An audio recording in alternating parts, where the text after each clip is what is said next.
Hello दोस्तों, कैसे हैं आप लोग। उम्मीद करता हूं बेहतर होंगे। हमारे YouTube चैनल गोलजी स्टडी पॉइंट में आप सभी का स्वागत है। तो आज हम बात करने वाले हैं सिंधु घाटी सभ्यता के बारे में। यानी कि हर एग्जाम में यहाँ से बहुत ज्यादा क्वेश्चन मालूम किए जाते हैं।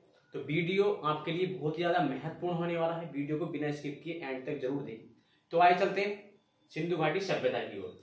यानी कि सिंधु घाटी सभ्यता को हम हड़प्पा सभ्यता के नाम से भी जानते हैं। सिंधु घाटी सभ्यता को हम हड़प्पा सभ्यता के नाम से भी जानते हैं। अब बात कर लेते हैं इसके विस्तार के बारे में। यानी इसका विस्तार कहां से कहां तक फैला है। तो इसका विस्तार जो फैला है, बात करते हैं हम।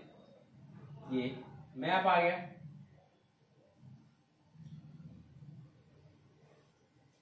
ये आ गया यहाँ जम्मू कश्मीर, यहाँ पर आ गया पाकिस्तान। तो सबसे ज्यादा जो सिंधु घाटी सभ्यता का विस्तार था तो वो था पाकिस्तान में। पाकिस्तान में होने के साथ साथ अब इधर आ गया उत्तर, ये आ गया दक्षिण, ये आ गया जी पश्चिम, और ये है पूर्व। यानी सिंधु घाटी सभ्यता का विस्तार सबसे ज्यादा किधर माना जाता है, तो वो माना जाता है उत्तर पश्चिम में। किधर माना जाता है? उत्तर पश्चिम में सिंधु घाटी सभ्यता का विस्तार माना जाता है। सिंधु घाटी सभ्यता का उत्तर पश्चिम में यहाँ का सिंधु घाटी सभ्यता का विस्तार जो माना जाता है वो माना जाता है सिंधु घाटी सभ्यता का, वो माना जाता है उत्तर पश्चिम क्षेत्र में इसका विस्तार माना जाता है सिंधु घाटी सभ्यता का। अब बात कर लेते हैं, ये चार सभ्यताएं हैं। मिस्र की सभ्यता, मेसोपोटामिया की सभ्यता, चीन की सभ्यता और भारत की सभ्यता, यानी कि सिंधु घाटी सभ्यता। इन सभ्यताओं में सबसे ज्यादा जो प्राचीन सभ्यता है वो है सिंधु घाटी की सभ्यता। कौन सी सभ्यता है? सिंधु घाटी की सभ्यता, यानी कि जिसको भारत सभ्यता के नाम से जानते हैं हम लोग। अब बात कर लेंगे हम इसकी खोज के बारे में। यानी कि इसकी खोज किसने की, इसकी खोज का किस किस को श्रेय जाता है। तो सबसे पहले बात करेंगे 1826 ईस्वी में। 1826 ईस्वी में सबसे पहले इसकी जानकारी किसने दी थी? वो दी थी चार्ल्स मैसे ने। यानी कि बता दें, ये चार्ल्स मैसे जो थे ये घूमने गए, तो घूमने जाने के बावजूद इनको कुछ साक्ष्य मिलने की संभावना हुई। साक्ष्य मिले इनको कुछ, तो साक्ष्य मिलने के बावजूद इन्होंने जानकारी दी थी कि इस सभ्यता की यहाँ पर खोज की जाए। उसके बाद क्या हुआ? 1856 ईस्वी में, 1856 ईस्वी में यानी कि बर्टन बंधु कौन कौन थे? अलेक्जेंडर और कनिंघम। इन्होंने, ये रेलवे पटरी का काम चल रहा था यहाँ पर, तो उसको काम चलते उस समय इनको कुछ साक्ष्य मिले थे। किनको? बर्टन बंधु यानी अलेक्जेंडर और कनिंघम को, इनको कुछ साक्ष्य मिले। तो उस साक्ष्य की जानकारी इन्होंने सरकार को दी। तो वहां से पता चला कि यहाँ पर किसी न किसी चीज की खुदाई की जाए और वहां से कुछ साक्ष्य मिलने की संभावना है। उसके बाद क्या हुआ? 1861 ईस्वी में, 1861 ईस्वी में अलेक्जेंडर और कनिंघम यानी कि बर्टन बंधु जो थे, अलेक्जेंडर और कनिंघम यानी कि इनके नेतृत्व में, अलेक्जेंडर और कनिंघम के नेतृत्व में 1861 में पुरातत्व विभाग की स्थापना की गई। किस विभाग की स्थापना की गई? पुरातत्व विभाग की स्थापना की गई अलेक्जेंडर और कनिंघम के नेतृत्व में 1861 ईस्वी में पुरातत्व विभाग की स्थापना की गई। उस समय पर वायसराय कौन थे? एग्जाम में मालूम कर लेगा कि जब पुरातत्व विभाग की स्थापना की गई तो उस समय पर वायसराय कौन थे? तो वो थे लॉर्ड कर्जन। यानी कि पुरातत्व विभाग की स्थापना के समय पर वायसराय का श्रेय जो जाता है वो जाता है लॉर्ड कर्जन को। उसके बाद क्या हुआ? अब बात कर लेते शुरू से हम। यानी कि 1826 ईस्वी में सबसे पहले जानकारी दी चार्ल्स मैसे ने। उसके बाद क्या हुआ? बर्टन बंधु यानी कि 1856 में खुदाई का काम चल रहा था, यानी कि रेल की पटरी बिछनी थी वहां पर। तो बर्टन बंधु को सबसे पहले वहां पर जानकारी मिली कि यहाँ पर कुछ साक्ष्य मिलने की संभावना है। तो इसकी जो जानकारी सरकार को बर्टन बंधु ने यानी कि अलेक्जेंडर और कनिंघम ने सरकार को दी। इन्हीं के नेतृत्व में, अलेक्जेंडर और कनिंघम के नेतृत्व में 1861 ईस्वी में पुरातत्व विभाग की स्थापना हुई। पुरातत्व विभाग की स्थापना कब हुई? तो वो हुई थी 1861 ईस्वी में। और मालूम कर लेंगे एग्जाम में कि वायसराय उस समय पर कौन थे? तो वो थे लॉर्ड कर्जन। कौन थे? Lord Curzon. उसके बाद क्या होता है कि जब धीरे धीरे इन चीजों का पता चलता गया तो उसके बाद 1921 ईस्वी में 1921 ईस्वी में सर जॉन मार्शल कौन थे? जो पुरातत्व विभाग के हेड थे। पुरातत्व विभाग के हेड थे कौन? Sir John Marshall. इनके नेतृत्व में खुदाई की गई, यानी कि सबसे पहले खुदाई हुई हड़प्पा की, यानी कि इसका नेतृत्व किसने किया? दयाराम साहनी ने खुदाई की हड़प्पा की। किसके नेतृत्व में? सर जॉन मार्शल के नेतृत्व में खुदाई हुई। दयाराम साहनी ने की हड़प्पा की खुदाई करवाई और रखालदास बनर्जी ने मोहनजोदड़ो की खुदाई करवाई। अब यहां से बात कर लेंगे हम कि एग्जाम में मालूम कर लेंगे कि हड़प्पा सभ्यता की खुदाई किसने करवाई? तो वो करवाई थी दयाराम साहनी ने। एग्जाम में मालूम कर लेगा कि मोहनजोदड़ो की खुदाई किसने करवाई? तो वो कराई थी रखालदास बनर्जी ने। और मालूम कर लेगा किसके नेतृत्व में हुई? तो वो हुई थी सर जॉन मार्शल, जो इसके पुरातत्व विभाग के हेड थे। वही कब थी खुदाई? वो हुई थी 1921 में। ये थी हमारी खोज। अब बात कर लेते हैं इसके समय के बारे में, यानी इसका समय काल किन किन के अनुसार क्या माना गया है। तो सबसे पहले बात कर लेते हैं सर जॉन मार्शल के बारे में, यानी कि इसका काल क्या माना गया है। तो वो माना गया है सर जॉन मार्शल, यानी कि सर जॉन मार्शल कौन थे? 1921 में जब पुरातत्व विभाग के हेड थे वो थे सर जॉन मार्शल। इनके नेतृत्व में इसकी जो समय काल माना गया है, क्योंकि सर जॉन मार्शल जो इसके हेड थे इन्हीं का भी मत माना जाता है, तो वो माना गया है 3250 से 2750 ईस्वी पूर्व इसका मत माना गया है, यानी कि बीसी। 3250 बीसी से 2750 बीसी सर जॉन मार्शल के द्वारा सिंधु घाटी सभ्यता का समकाल को माना गया है। अब बात करते हैं C14, यानी कि कार्बन 14। कार्बन 14 पद्धति क्या है? कार्बन 14 पद्धति के द्वारा जीवाश्मों तथा पृथ्वी की आयु का पता लगाने के लिए हम कार्बन 14 पद्धति का प्रयोग करते हैं। किस पद्धति का प्रयोग करते हैं? कार्बन 14 पद्धति का। एग्जाम में मालूम कर लेगा कि जीवाश्मों की तथा पृथ्वी की आयु का पता लगाने के लिए किस पद्धति का प्रयोग किया जाता है? तो वो किया जाता है कार्बन 14 पद्धति का। कार्बन 14 पद्धति के अनुसार सिंधु घाटी सभ्यता का समकाल क्या माना गया है? तो वो माना गया है 2300 बीसी से 1750 बीसी। 2300 बीसी से 1750 बीसी। इसका जो सबसे ज्यादा सिरे है, इसके सबसे ज्यादा सिरे किसको दिया गया है? तो वो दिया गया है बीपी यादव को। बीपी यादव को सबसे ज्यादा इसका श्रेय दिया गया है कार्बन 14 पद्धति के द्वारा जो समय काल माना गया है, यानी कि 2300 बीसी से 1750 बीसी इसका जो समय काल माना गया है कार्बन 14 पद्धति के द्वारा। सबसे ज्यादा जो मुख्यतः माना गया है, सबसे ज्यादा समय काल जो माना गया है वो माना गया है 2500 ईस्वी से 2500 बीसी से 1700 बीसी, यानी 1700 बीसी मुख्यतः जो माना गया है वो माना गया है 2500 बीसी से 1700 बीसी इसका समय काल माना गया है सिंधु सभ्यता का। अब हमने पहले बात की थी खोज, यानी कि इसकी खोज कब हुई, किसके द्वारा की गई, पुरातत्व विभाग की स्थापना कब हुई, किसने हड़प्पा की खुदाई शुरू करवाई और किसने मोहनजोदड़ो की खुदाई शुरू करवाई। उसके बाद हमने बात की कि इसका समय काल किन किन के मत के अनुसार क्या क्या समय काल है। अब बात करते हैं हम इसके उपनाम के बारे में, यानी सिंधु सभ्यता के उपनाम और कौन कौन से हैं। तो सिंधु सभ्यता के उपनाम के बारे में बात कर लेते हैं, यानी कि सिंधु सभ्यता का उपनाम तो सिंधु घाटी सभ्यता के नाम से भी जाना जाता है। इसको सिंधु घाटी सभ्यता के नाम से भी जाना जाता। सिंधु घाटी सभ्यता क्यों कहा जाता? क्योंकि सबसे ज्यादा जो सिंधु सभ्यता में जो खोजे गए नगर थे वो सबसे ज्यादा सिंधु नदी पर ही खोजे गए थे। इसी कारण उसको लोगों ने सिंधु घाटी सभ्यता का नाम दे दिया।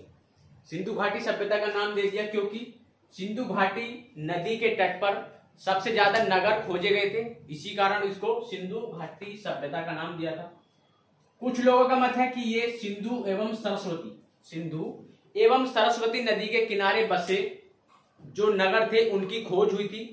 तो कुछ लोगों के अनुसार इसको सिंधु एवं सरस्वती नदी यानी सिंधु एवं सरस्वती सभ्यता के नाम से भी जाना जाता है। अब मालूम कर लेंगे एग्जाम में, नेक्स्ट है हमारा हड़प्पा, यानी कि हड़प्पा सभ्यता, इसका नाम सिंधु सभ्यता का क्यों पड़ा और कैसे पड़ा। अब बात करते हैं हड़प्पा सभ्यता के बारे में, यानी कि सिंधु घाटी सभ्यता की जब खुदाई हो रही थी तो सबसे पहला जो खोजा गया नगर था, सबसे पहला खोजा गया नगर वो था हमारा हड़प्पा यानी कि सबसे पहला खोजा गया नगर था। तो इसकी जो सभी के जो खोज करता थे और जो खुदाई करता थे, सबके मत ये थे कि हम इसका नाम हम रखेंगे, इसका नाम हम रखेंगे।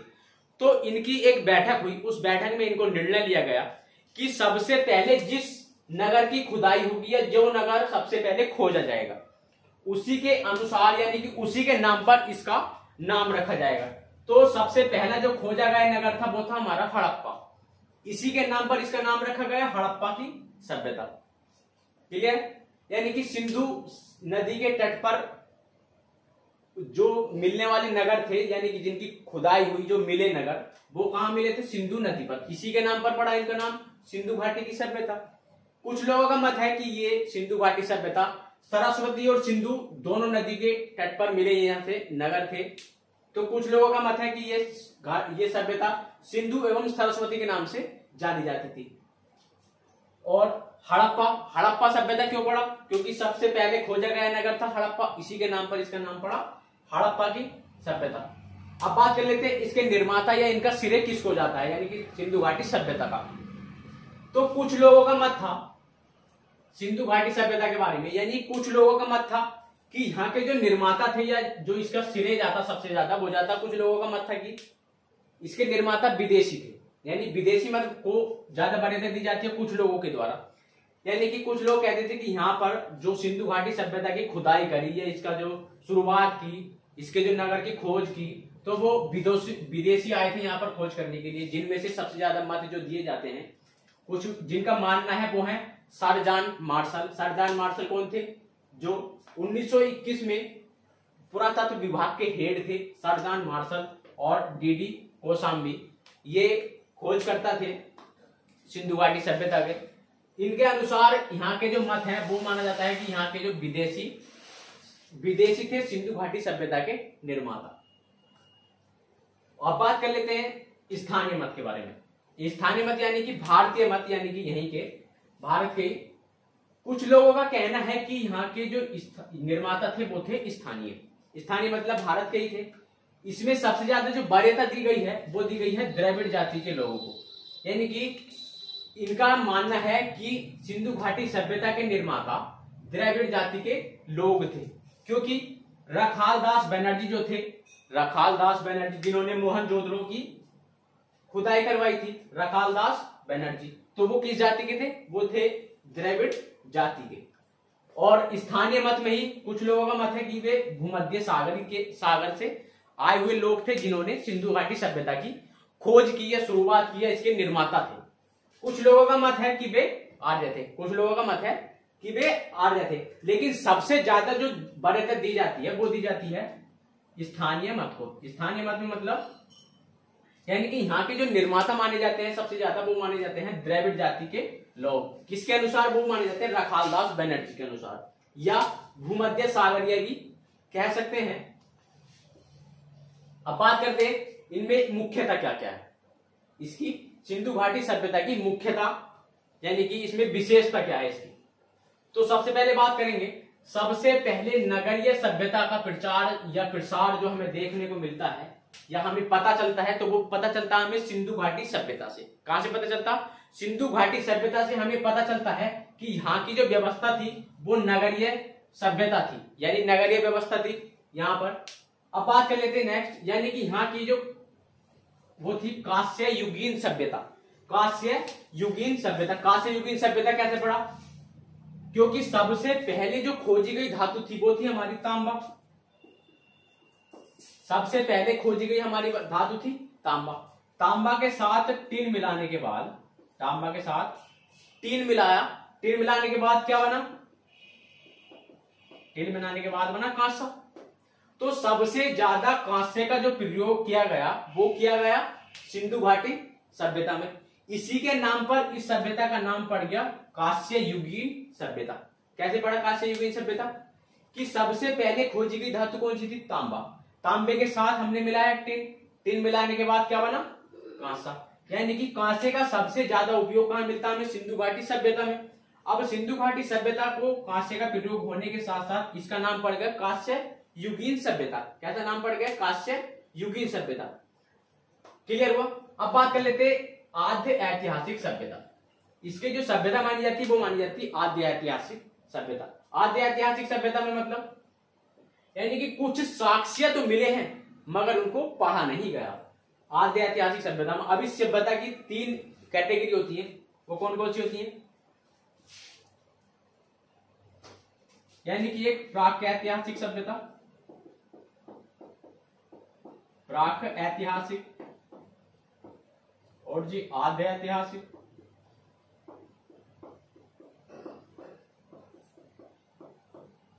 और इतिहास।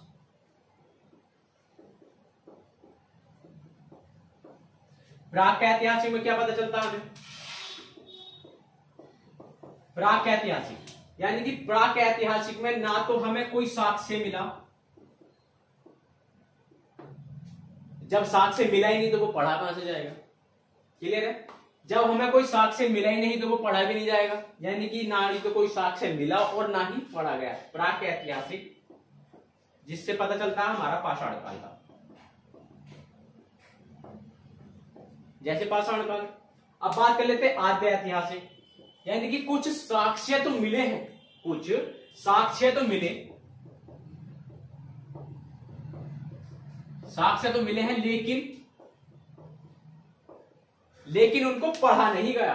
आद्य ऐतिहासिक सभ्यता के अंतर्गत क्या आता है कि कुछ साक्ष्य तो मिले हैं लेकिन उनको पढ़ा नहीं गया। और इतिहास के अंतर्गत क्या आता है कि साक्ष्य भी मिले और पढ़ा भी गया, साक्ष्य भी मिले और उनको पढ़ा भी गया, तब मिलाकर बनता है हमारा इतिहास। जैसे कि बात कर लेते हैं गुप्त वंश, शुंग वंश, मौर्य वंश, इन चीजों के सभी के साक्ष्य मिले हैं और उनको पढ़ा भी गया है, तभी मिलाकर बना है उसका इतिहास। तो याद रखेंगे हमारी जो सिंधु घाटी सभ्यता थी वो कैसी थी? आद्य ऐतिहासिक सभ्यता, यानी कि इसके साक्ष्य तो मिले हैं लेकिन उनको पढ़ा नहीं गया। 3 कैटेगरी थी इसकी, प्राक-ऐतिहासिक सभ्यता यानी कि इसमें ना ही तो साक्ष्य मिले हैं, जब साक्ष्य मिले ही नहीं तो पढ़े भी नहीं जाएंगे। क्लियर है?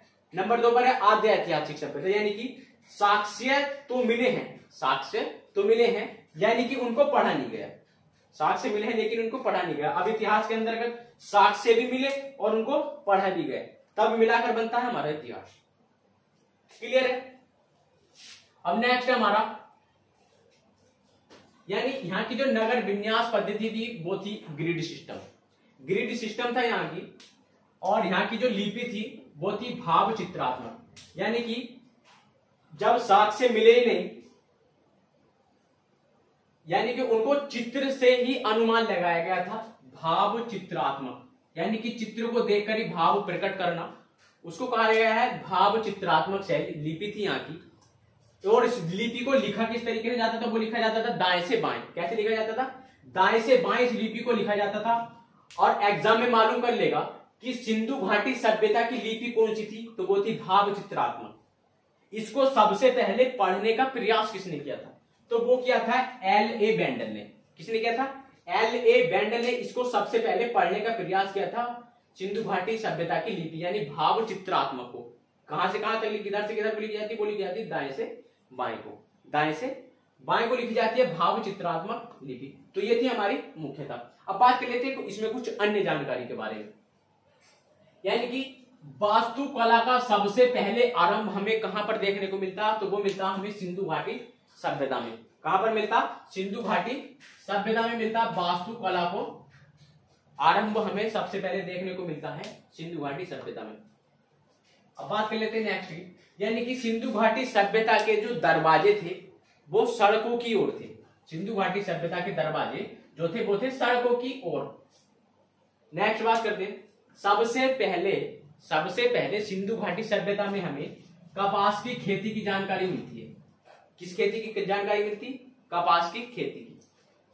नेक्स्ट, यानी कि सिंधु घाटी सभ्यता के लोग हाथी व घोड़े से परिचित थे, यानी कि व्यापार करने के लिए भी हाथी व घोड़े की 4 पहियों की गाड़ी का प्रयोग करते थे सिंधु घाटी सभ्यता के लोग। और बात कर लेते हैं नेक्स्ट, यानी कि यहाँ के लोग जो थे वृक्ष पूजा के यहाँ से साक्ष्य मिले हैं, यानी कि यहाँ के लोग वृक्ष की पूजा करते थे। वृक्ष में जैसे पीपल हुआ, बबूल हुआ, यहाँ के लोग इन वृक्षों की पूजा करते थे सिंधु घाटी सभ्यता के लोग। और यहाँ से जो मिला है हमें मनके बनाने का कारखाना, मनके कौन? जो मोती होते हैं उनको बनाने का इनको यहाँ पर कारखाना मिला है सिंधु घाटी सभ्यता में। तौल की इकाई, यानी कि तोलने की जो मापन की जो इकाई का पता चलता हमें तोलने की, सबसे पहले पता चला हमें कि सिंधु घाटी सभ्यता के लोग तोल की इकाई को जानते थे। यहाँ के लोग, सिंधु घाटी सभ्यता के लोग मिठास में शहद का प्रयोग करते थे, क्योंकि जब और कोई साधन ही नहीं था किसी के द्वारा बनाने का, क्योंकि प्राकृतिक चीज थी शहद, तो इसका प्रयोग मिठास के लिए यहाँ के लोग, सिंधु घाटी सभ्यता के लोग करते थे। सबसे बड़ा जो नगर खोजा गया था, सबसे बड़ा नगर जो है यहाँ पर, वो था राखीगढ़ी। कहां पर है? हरियाणा राज्य में। कहां पर है? हरियाणा राज्य में। नेक्स्ट बात करते हैं, यहाँ पर जो घर थे सिंधु घाटी सभ्यता में, वो घर पक्की ईंटों के बने हुए थे। कैसी ईंटों के बने हुए थे? पक्की ईंटों के बने हुए थे। हमें पता कैसे चले कि हमें कुछ साक्ष्य मिले, हमें कुछ साक्ष्य मिले हैं जिनको हमें पढ़ा नहीं गया है। घर वहां के पक्की ईंटों के बने हुए थे। और नेक्स्ट बात करते हैं, यहां पर मंदिर का कोई भी अवशेष नहीं मिला है सिंधु घाटी सभ्यता में। सिंधु घाटी सभ्यता में हमें कोई भी मंदिर का अवशेष प्राप्त नहीं हुआ है। और यहाँ की जो मुख्य फसल थी वो थी गेहूं और जौ। गेहूं और जौ। यहाँ के जो लोग थे वो मातृभूमि यानी कि सिंधु घाटी सभ्यता की जो धरती थी उसकी पूजा करते थे, और पशुपतिनाथ की यहाँ के लोग पूजा करते थे। और यहाँ के लोग व्यापार भी करते थे, क्योंकि नगरीय व्यवस्था है। नगरीय व्यवस्था में नगर से गांव के लिए व्यापार, गांव से लोग कहां जाते हैं व्यापार करने? नगर में, क्योंकि यहाँ की जो व्यवस्था थी वो थी नगरीय व्यवस्था, और यहाँ के लोग व्यापार करते थे। अब बात कर लेते सिंधु घाटी सभ्यता में खोजे गए स्थल के बारे में। सिंधु घाटी सभ्यता के खोजे गए स्थल के बारे में। तो स्थल सबसे पहले जो खोजा गया था वो खोजा गया था हमारा हड़प्पा। दूसरे नंबर पर खोजा गया मोहनजोदड़ो, नेक्स्ट लोथल, उसके बाद कालीबंगा, चनमुदड़ो, बनवाली, रोपड़, धोलावीरा, सुरकोटदा, ये हमारे खोजे गए स्थल थे, और जिनको हम अगली वीडियो में कवर करेंगे डिटेल से। तो आशा करता हूं कि आपको वीडियो अच्छा लगा होगा। अगर वीडियो अच्छा लगा हो तो वीडियो को लाइक करें, शेयर करें, और हमें जरूर कमेंट करके बताएं कि आपको वीडियो कैसा लगा। और दोस्तों, आप वीडियो अगर पहली बार देख रहे हैं तो हमारे चैनल को सब्सक्राइब करें। सब्सक्राइब करने के बाद बेल आइकन पर प्रेस करें, ताकि हमारा हर नोटिफिकेशन आपको सबसे पहले मिल सके। तो मिलते हैं फिर अगले वीडियो में, तब तक के लिए नमस्कार, जय हिंद, जय भारत।